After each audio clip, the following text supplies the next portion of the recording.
成日都聽到富不過三代，今日要同大家分享嘅書叫做洛克菲勒寫給兒子的38封信，作者就係洛克菲勒。洛克菲勒家族到今時今日已經富過7代，究竟呢本書裏面嘅38封信有啲乜嘢奧秘，有啲乜嘢咁堅湊可以令到呢個家族富過7代咁犀利呢？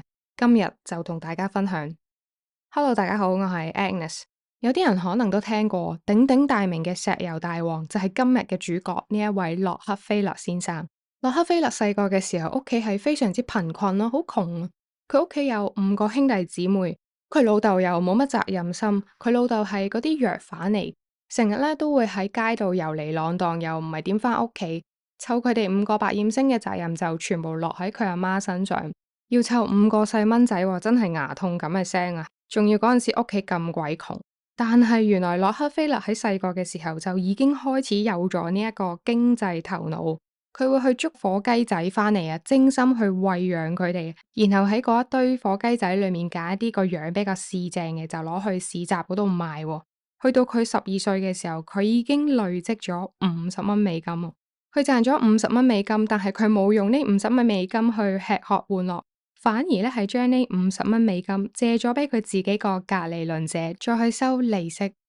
去到洛克菲勒讀中學嘅時候，發生咗一件事，而呢一件事咧，亦都刺激咗佢，令到佢同自己發誓，他日一定要成為美國最有錢嘅人啊！佢一直都有珍藏住一張中學同學好多人一齊嘅合照，但係嗰張相裏面係冇佢嘅。珍藏一張冇自己嘅合照有啲咩意義呢？話說有一日嘅晏晝，大家就正常咁樣返學啦，天氣都幾好噶。阿 Miss 咧就同佢哋講啊，陣間咧有個攝影師要嚟影下我哋上堂嘅情景。洛克菲勒聽到當時話有攝影師要嚟影相咧，係好開心、好興奮噶。點解呢？因為對於一個好窮嘅小朋友嚟講啊，影相係一件極度奢侈嘅事。佢已經幻想緊呢攝影師影佢嗰個情景，要自己笑得好啲啦，自然啲啦。靚仔啲啦，甚至佢開始咧喺度諗緊點樣同佢阿媽講，今日有攝影師影過我啊！想象同埋現實往往都係兩回事。個結果係個攝影師指住洛克菲勒同個 Miss 講：你可唔可以叫嗰個學生離開佢自己個位啊？因為佢着得實在太寒酸啦。當時嘅洛克菲勒只可以聽個 Miss 講，順從佢嘅命令離開佢自己嘅座位。但係洛克菲勒冇因為呢一件事而覺得自己好可憐，冇嬲，亦都冇埋怨任何人，反而佢自己默默地去同自己內心去發誓，總有一日我會成為最有錢嘅人。而洛克菲勒亦都成為咗地球上第一個白手興家嘅億萬富翁。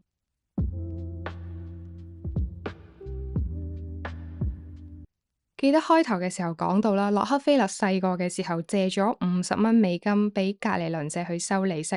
佢喺其中一封信裏面亦都有講到，我哋要去賺取財富嘅話，我哋要識得點樣去同人哋合作，去維持一個利益關係，去得到對方嘅支持。咁可以話合作其實就係一個捷徑咯。我哋成日睇報紙睇新聞都見到好多聰明人咯，老細，佢哋其實都好擅長同人哋去傾合作啊。包括同自己嘅競爭對手，因為大家都知道，大家可以善用對方嘅力量去壯大自己嘅能力，咁樣先至可以揾到更加多嘅財富。Agnes 諗起以前讀書嘅一段往事，就係以前讀 design 嘅時候，聖誕節想同啲同學仔一齊去尖沙咀海旁嗰度慶祝啦，玩下啦。咁嗰期我哋就冇乜功課，大家就喺度諗啦，有啲咩可以搞作。Agnes 突然之間就舉手講，不如我哋賣啲聖誕裝飾啊，賣啲聖誕帽啦，或者可以喺聖誕帽上面釘一啲表情符號啊。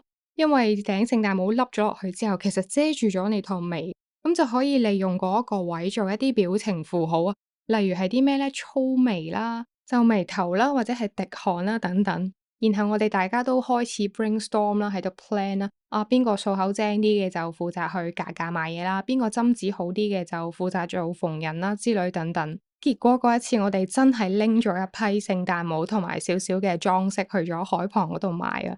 我哋亦都賺到一筆錢啦，雖然唔係好多錢啊，但係嗰一個經驗令到我哋大家都覺得好開心、好滿足同埋有一種成功感。好啦，咁我哋翻嚟呢一本書啦。洛克菲勒就話，同人哋合作雖然係有一個互惠互利嘅利益關係，但係佢亦都提醒我哋，合作會有一個盲點，就係好多人都會覺得合作係可以識到朋友喎。佢嘅意思就係我哋同人哋合作，其實唔係要喺合作關係裏面識到朋友，得到一場戀愛啦，或者係婚姻關係。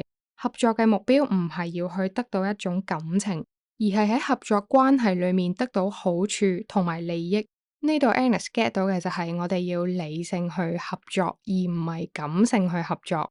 呢個都係好正常、好現實。大家諗下，我哋出咗嚟做嘢之後，我哋建立喺生意上面嘅友誼，遠遠係比建立喺友誼上面嘅生意穩陣好多。當然，我哋同對方合作去建立呢一個利益關係，我哋要知道我哋同對方嘅目標係一致、係一樣嘅，我哋先至可以得到 win-win 雙贏呢一個效果。就好似 Agnes 之前講嗰本底層邏輯，劉潤嗰本書裏面講咗其中一個道理，可以幫到我哋嘅就係我哋嘅人脈。喺商場上面嘅人脈係建立喺利益上面，而唔係建立喺感情上面。如果我哋要喺商場上揾到錢、賺取財富，同人哋合作必定係要利益關係，而唔係感情關係。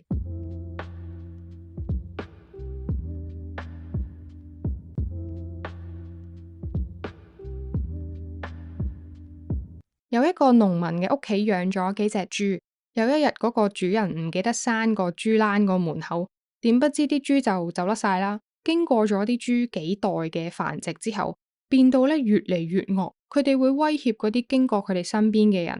有啲經驗豐富嘅獵人聽到呢件事之後，佢哋好想為民除害，好想捉嗰啲豬返嚟啦。但係呢幾隻豬非常之狡猾，一啲都唔上當喎。有一日，有一個老人家經過呢一條村。咁嗰啲村民就問個老人家啦：你喺邊度嚟噶？你嚟呢度做乜嘢啊？咁個老人家咧就同佢哋講：我係嚟幫你哋捉啲野豬噶。村民就用一個好懷疑嘅眼光去問佢：連嗰啲咁優秀、咁出色嘅獵人都捉唔到啲野豬，你有乜嘢咁把炮又可以做到呢？2個月之後，出乎意料嘅事就發生咗啦。嗰個老人家翻嚟同嗰啲村民講：啲野豬已經俾我韞喺山頂上面嘅一個豬欄裏面啦。啲村民就即刻好驚訝、好 surprise、好 wow 咁樣問嗰個老人家啦，真係噶？你係點樣捉到佢哋噶？就係嗰個老人家，佢每一日都會去野豬出沒嘅地方擺低一啲嘢食，去引誘佢哋。久而久之，嗰啲豬咪會日日都嚟食嘢咯，因為佢哋已經習慣咗有人餵養啊嘛。過咗一段時間之後，老人家就喺啲野豬食嘢嘅附近嗰度挖咗一個窿啊！當佢哋行去食嘢嘅時候，咪逐一聲跌咗落去，咁就可以將佢哋一網打盡啦。Easy job。呢個故事嘅寓意就係，如果我哋想令一個人殘廢，你只需要俾一支拐杖佢啊！即係咩意思啊？當你提供咗免費午餐俾一個人一段時間之後，呢個人就會養成一種不勞而獲嘅習慣，佢心裏面就會有一種被照顧嘅需求。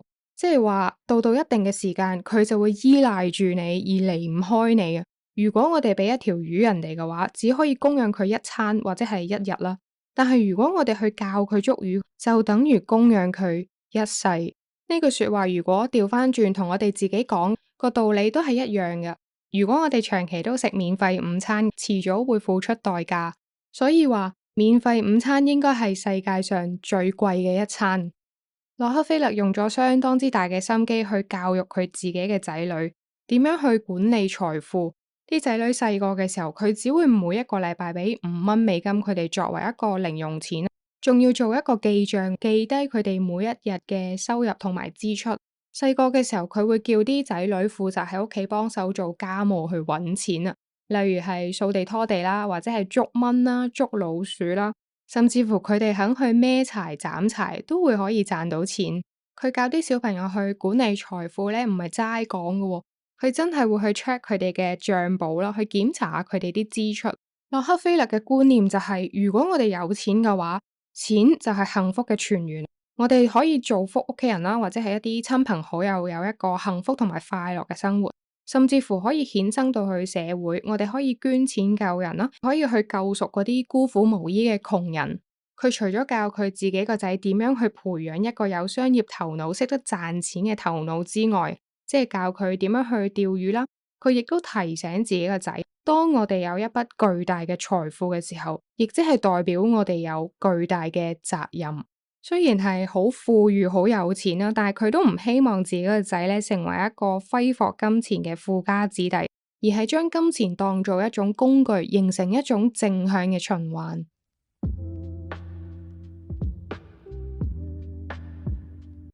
今日分享咗幾個 point 俾大家啦，就係積極行動，挫折難免，精神唔可以磨滅。另外就係教一個人捕魚，供養他一生。之後就係金錢係幸福嘅泉源。最後 Agnes 想分享一句說話俾大家，就係透過吃苦所換來的，是將你的事業大廈建立在堅實的地面上，而不是沙裏。人要有遠見，只有長時間的吃苦，才有長時間的收穫。